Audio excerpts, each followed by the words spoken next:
This week in News Surrounding Israel, I'm going to be talking about what drives Zionism. So stay tuned, friends, for all the details.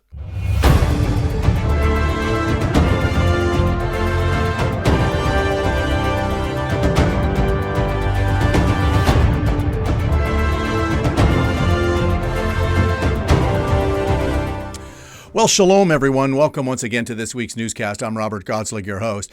And I'm sure that many of you have heard of the horrifying attacks on Israeli soccer fans in Amsterdam last Thursday. World Israel News reported that the attacks on Israeli Jews visiting the Netherlands for a soccer match were orchestrated online using social media platforms, including Instagram and Telegram, an anti-Semitism watch group has found. Dozens of people were injured Thursday night when a mob of mostly Muslims attacked Israeli soccer fans outside the Johan Cruyff Arena, the home stadium of the AFC Ajax Soccer Club in Amsterdam, following a match between Ajax and Maccabi Tel Aviv. Members of the anti-Israel mob assaulted dozens of Israeli soccer fans who had flown to Amsterdam for the match, with reports of Israelis being bludgeoned, attempted stabbings and kidnappings, attempts to run down Israelis with cars, and several instances of people being thrown into a river.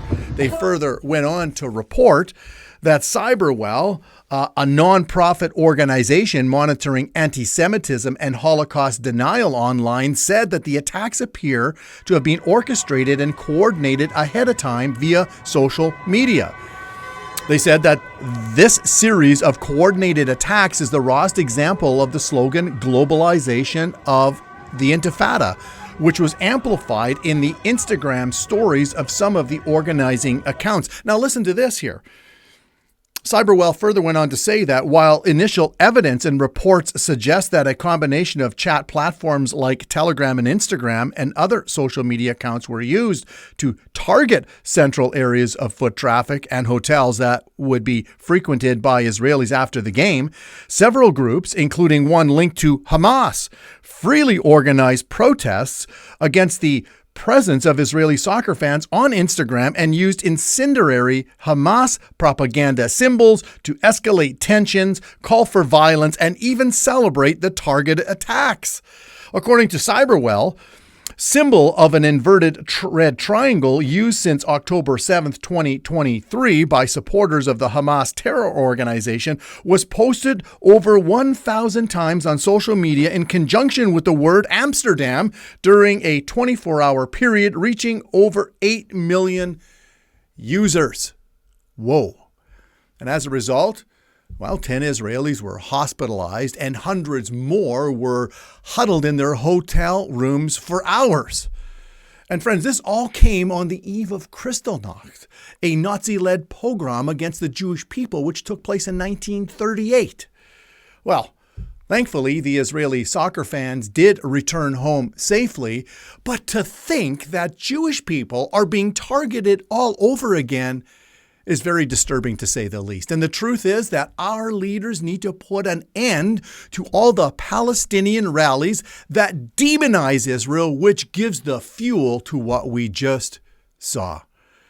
Friends, you want to know what drives Zionism? It's the fact that no one is going to protect the Jewish people but the Jewish people themselves. You see, this was Theodor Herzl's realization and dream in the late 1800s that the Jewish people would be regathered one day to their ancestral homeland to govern themselves and live free from the endless hatred and persecution of living as a Jew in the diaspora. Yes, that's what Zionism is all about. But do you know what really drives Zionism? It is the God of this universe. He ultimately has reestablished the state of Israel. Listen to what God has said in his word. And I'm reading from Jeremiah chapter 31, verses 8 to 10. God says, "Behold, I will bring them from the north country," speaking of the Jewish people.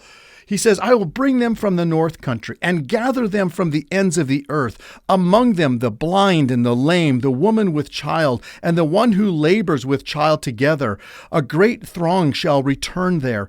They shall come with weeping and with supplications. I will lead them. I will cause them to walk by the rivers of waters in a straight way in which they shall not stumble. For I am a father to Israel, and Ephraim is my firstborn. Hear the word of the Lord, O nations, and declare it in the isles afar off, and say, He who scattered Israel will gather him and keep him as a shepherd does his flock. And then I'm also going to read from Ezekiel chapter 11, verses 16 to 17. God says this, Thus says the Lord God, although I have cast them far off among the Gentiles, and although I have scattered them among the countries, yet I shall be a little sanctuary for them in the countries where they have gone.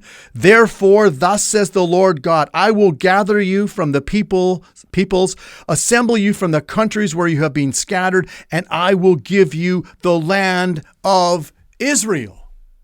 Wow. There you have it, friends. God is the author of Zionism.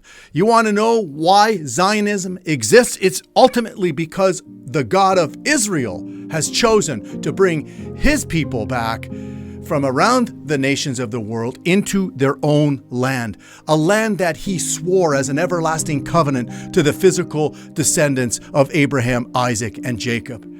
And so these people who hate Israel and seek to kill the Jewish people and wipe Israel off the face of the map, well, friends, they are ultimately picking a fight with God. And they ought to tremble because there is a warning, a dire warning to them and all those that think that way.